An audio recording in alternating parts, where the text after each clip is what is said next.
तो हमने चैप्टर है भारत में दबाव समूह प्रेशर ग्रुप्स इन इंडिया। तो दबाव समूह उन लोगों का समूह होता है जो अपने हितों की पूर्ति एवं रक्षा के लिए इकट्ठे होते हैं। ये अपने हितों की पूर्ति के लिए सरकार पर दबाव बनाकर लोक नीति एवं निर्णयों को बदलने का प्रयास करते हैं। दबाव समूह के लिए हित समूह यानी इंटरेस्ट ग्रुप, निजी संगठन यानी प्राइवेट ऑर्गेनाइजेशन, लॉबिंग या हित प्रकटीकरणकर्ता इंटरेस्ट आर्टिकुलेटर आदि शब्दावली का भी प्रयोग किया जाता है। दबाव समूह राजनीतिक दलों से भिन्न होते हैं। ये ना तो चुनाव में भाग लेते हैं और ना ही राजनीतिक शक्तियों को हथियाने की कोशिश करते हैं। इनका उद्देश्य सरकार पर प्रभाव डालकर अपने समूह के सदस्यों की हित पूर्ति हेतु नीति निर्माण एवं नीति निर्धारण को प्रभावित करना होता है। ये राजनीतिक प्रक्रिया में शामिल तो रहते हैं पर कभी अपनी सरकार बनाने का प्रयास नहीं करते, बल्कि तटस्थ राजनीतिक पद नहीं लेते। इसलिए फाइनर इन्हें गुमनाम साम्राज्य एनोनिमस एम्पायर कहते हैं। कौन? फाइनर। डीडी मैकिन ने इन्हें अध्यक्ष सरकारें कहा है यानी इंडिविजुअल गवर्नमेंट कहा है, क्योंकि इनका सार्वजनिक नीति निर्धारण में महत्वपूर्ण रोल होता है। अतः इन्हें अनौपचारिक सरकार अनऑफिशियल गवर्नमेंट कहा जाता है। इन्हें लेजिस्लेचर बिहाइंड द लेजिस्लेचर कहा जाता है। लेजिस्लेचर बिहाइंड द लेजिस्लेचर कहा जाता है। दबाव समूह अपने उद्देश्यों की पूर्ति हेतु संवैधानिक एवं गैर संवैधानिक दोनों तरीकों का उपयोग करते हैं। धरना प्रदर्शन, हड़ताल, ज्ञापन, लॉबिंग आदि इसके कई तकनीकें हैं। अमेरिकी विद्वान पीटर ऑडिगार्ड ने 3 तकनीकें बताई। पहला, नियुक्तियां अपॉइंटमेंट, तो सार्वजनिक पदों पर अपने हितैषी व्यक्तियों की नियुक्ति करने का प्रयास। लॉबिंग, प्रत्यक्ष रूप से संसद सदस्यों को अपने पक्ष में नीति निर्माण के लिए प्रभावित करना। और तीसरा है प्रचार व्यवस्था, विभिन्न संचार माध्यमों से सरकार को प्रभावित करना। अब दबाव समूह की उपयोगिता क्या है? वे लोकतंत्र को जिंदा, सक्रिय एवं सहभागितापूर्ण रखते हैं। नीति निर्माताओं को महत्वपूर्ण आंकड़े उपलब्ध करवाते हैं। राष्ट्र हित एवं व्यक्तिगत हितों में समन्वय बनाए रखते हैं। किसी एक सामाजिक आर्थिक समूह की प्रभुत्वकारी शक्ति पर नियंत्रण रखते हैं। बढ़ती सरकारी दखलंदाजी एवं शक्ति की तलवार के खिलाफ ढाल का कार्य करते हैं। दबाव समूहों के प्रकार, तो आमंड ने 4 प्रकार बताए हैं। पहला है इंस्टीट्यूशनल, दूसरा एसोसिएशनल, तीसरा है नॉन एसोसिएशन और चौथा है एनोमिक। इंस्टीट्यूशनल ये सरकारी मशीनरी का हिस्सा होते हैं तथा नीति निर्माण से जुड़े होते हैं। और यहाँ पर नौकरशाही एवं सेना, तो भारत में जो ब्यूरोक्रेसी है यह सेना है एक प्रकार से। इंस्टीट्यूशनल प्रेशर ग्रुप है। ये सर्वाधिकारी राज्य व्यवस्थाओं यानी नाजीवाद, फांसीवाद, स्टालिन बाद में ज़्यादा प्रभावशाली होते हैं। भारत में कांग्रेस कार्य समिति, सिंडिकेट, युवा तुर्क और कांग्रेस संसदीय बोर्ड ये इसके उदाहरण हैं। किसके? इंस्टीट्यूशनल प्रेशर ग्रुप के। बेसिकली सरकारी मशीनरी के हिस्से होते हैं तथा नीति निर्माण में सीधे जुड़े होते हैं। एसोसिएशन तो ये अपने सदस्य के हितों की पूर्ति के लिए स्वैच्छिक संघ होते हैं। ये विकसित देशों में ज़्यादा पाए जाते हैं। विकसित देशों में उदाहरण के लिए व्यवसायी संघ, श्रमिक संघ और किसान संघ। नॉन एसोसिएशनल में आएंगे, इन्हें सांप्रदायिक या कम्युनल या परंपरागत कन्वेंशनल समूह भी कहा जाता है। इनकी सदस्यता मूलतः जन्म आधारित होती है।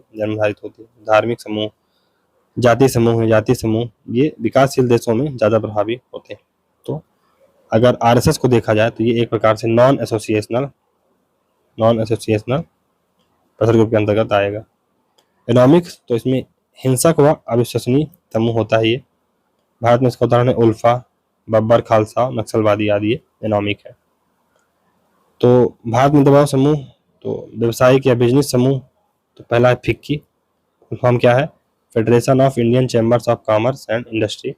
एसोचैम है Associated Chamber of Commerce and Industry of India. MO है तो all India Manufacturer Organisation. Stanley A Kochanek ने अपनी पुस्तक Business and Politics in India 1974 में भारत के व्यावसायिक समूहों का अध्ययन किया। Business and Politics in India 1974 में स्टैनली ए कोचनेक ने अपनी पुस्तक Business and Politics in India 1974 में भारत के व्यावसायिक समूहों का अध्ययन किया है। फिर लेबर ग्रुप्स, ट्रेड यूनियंस, तो पहला है AICTU, all India trade union Congress. 1920 में इसकी स्थापना होती है। तो भारत का पहला अखिल भारतीय श्रमिक संघ था। इसकी स्थापना 1920 में हुई तथा लाला लाजपत राय इसके प्रथम अध्यक्ष बनाए गए। पहले यह कांग्रेस का अनुषंगी संगठन था, यानी कांग्रेस से एसोसिएटेड एक प्रकार से ये ग्रुप था। भारत छोड़ो आंदोलन में जब अधिकांश कांग्रेसी जेल चले गए तो इस पर भारतीय साम्यवादी दल का प्रभाव स्थापित हो गया। CPI का प्रभुत्व स्थापित हो गया। तो AICTU अब CPI का है। भूतपूर्व राष्ट्रपति बीबी गी 1926 में AICTU के अध्यक्ष रह चुके थे। फिर INTUC, INTUC इंटक, तो ये Indian national trade union Congress है, 1947 में बनता है Indian national trade union Congress. यह कांग्रेस का श्रमिक दल दबाव समूह है।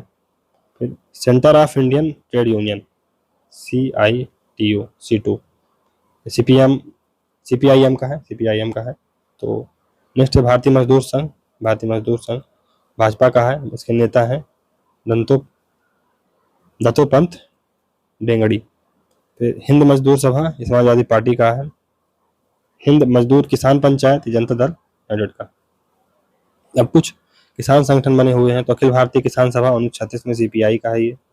तो कांग्रेस के लखनऊ अधिवेशन 1936 के बाद इसकी स्थापना 1936 में सदानंद सरस्वती की अध्यक्षता में की गई थी। बाद में इस संगठन पर CPI काबिज हो गया। यह पहला बड़ा किसान संगठन था, अखिल भारतीय किसान सभा। भकीयू यानी भारतीय किसान यूनियन, उत्तर प्रदेश UP में है ये, और ये महेंद्र सिंह टिकैत से रिलेटेड है। पंजाब में भूपेंद्र सिंह मान महत्वपूर्ण नेता है इसके। तो ये महेंद्र सिंह जो टिकैत हैं ये भिकायू के ही हैं, भारतीय किसान यूनियन के ही नेता हैं। शेतकारी संगठन ये महाराष्ट्र में है, प्रसिद्ध नेता इसके शरद जोशी हैं, शरद जोशी। भारतीय किसान संघ गुजरात से शुरू हुआ, ये BJP का है, भारतीय किसान संघ। रैयत संघ कर्नाटक का है, नेता इसके हैं नंदुंजा स्वामी एवं HS रुद्रप्पा। हिंद किसान पंचायत समाजवादियों द्वारा संगठित है, हिंद किसान पंचायत। पेशेवर समूह यानी professional group, all India bar association है, इंडियन मेडिकल एसोसिएशन है, all India federation of universities and college teachers, Indian federation of working journalist, ये भी है। स्टूडेंट ग्रुप्स हैं तो NSUI Indian national student union of India, national student union of India, ये कांग्रेस से संबंधित है, NSUI। ABVP यानी भारतीय अखिल भारतीय विद्यार्थी परिषद, ये भाजपा से रिलेटेड है। SFI यानी student federation of India, CPIM से रिलेटेड है। और AISF यानी all India student federation, CPI से। सामुदायिक समूह धार्मिक में RSS है, तो ये राष्ट्रीय स्वयंसेवक संघ इसका नाम है। इसमें जो महत्वपूर्ण और अन्य चीज़ें हैं या अन्य जो धार्मिक संगठन है, तो BHP है, BHP विश्व हिंदू परिषद, बजरंग दल है, जमात इस्लामी है, एंग्लो इंडियन एसोसिएशन। जाति तो हरिजन सेवक संघ है, क्षत्रिय महासभा है, रणवीर सेना है, मारवाड़ी एसोसिएशन, नडार महाजन संगम है, ये तमिलनाडु में है। और जाट महासभा, ये सब किसके उदाहरण है? जातीय सामुदायिक समूहों की। भाषागत 23 सांप्रदायिक समूह है, हिंदी साहित्य सम्मेलन, नागरिक प्रचारणी सभा और अंजुमन तारीख उर्दू। इकोनॉमिक ग्रुप्स तो all India Sikh student federation, ULFA, Gujarat की नव निर्माण समिति, JNK लिबरेशन फ्रंट और बब्बर खालसा। तो भारत में दवा वोटों की विशेषताएं क्या हैं? तो राजनीतिक दलों से इनकी संबद्धता है, फिर प्रत्यक्ष कार्यवाही पर ज़्यादा निर्भरता है इनकी, है ना। साथ ही साथ ये हित पूर्ति हेतु पार्टी प्लेटफॉर्म का प्रयोग करते हैं, तो राज्य खुद केंद्र से मांगे मंगवाने के लिए अपना समूह बनाते हैं। Robert L Hardgrave and Stanley A Kochanek ने अपनी पुस्तक India Government and Politics in Developing a Nation 1970 में भारतीय दबाव समूहों की निम्नलिखित विशेषताएं बताई। कौन कौन से? भारत में दबाव समूहों का विकास अत्यंत मंद गति से हुआ तथा ये अत्यंत कमजोर है।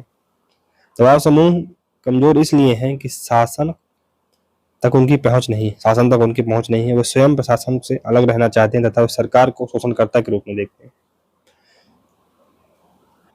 फिर दबाव समूहों का मानना है कि सरकारी पदाधिकारी अंतर्दायी एवं भ्रष्ट हैं, वहीं सरकारी पदाधिकारी भी दबाव समूहों को संकट की दृष्टि से देखते हैं। कांग्रेस पार्टी के अंदर पाए जाने वाले गुटों ने विशिष्ट हितों के एजेंट के रूप में कार्य किया। माइनर बिनर की जो प्रसिद्ध पुस्तक है पॉलिटिक्स ऑफ स्कैरसिटी 1962 में आती है, अभाव की राजनीति। तो चलिए दोस्तों, यहाँ से हमारा ये चैप्टर खत्म होता है, तो मिलते हैं अगले वीडियो में। अगर दोस्तों आपको सीरीज अच्छी लग रही है तो वीडियो को लाइक करें, चैनल को सब्सक्राइब करें और ज़्यादा से ज़्यादा इसको शेयर करने का प्रयास करें। आपका पेपर आने वाला है दोस्तों, तो कमर कस लें। आप चाहते हैं कि मैं ऐसी ही मेहनत करता रहूं तो चैनल की मेंबरशिप भी आप ले सकते हैं, थैंक्स बटन है उसका भी आप उपयोग कर सकते हैं। चलिए मिलते हैं अगले वीडियो में, तब तक के लिए good bye, thank you very much for discussion.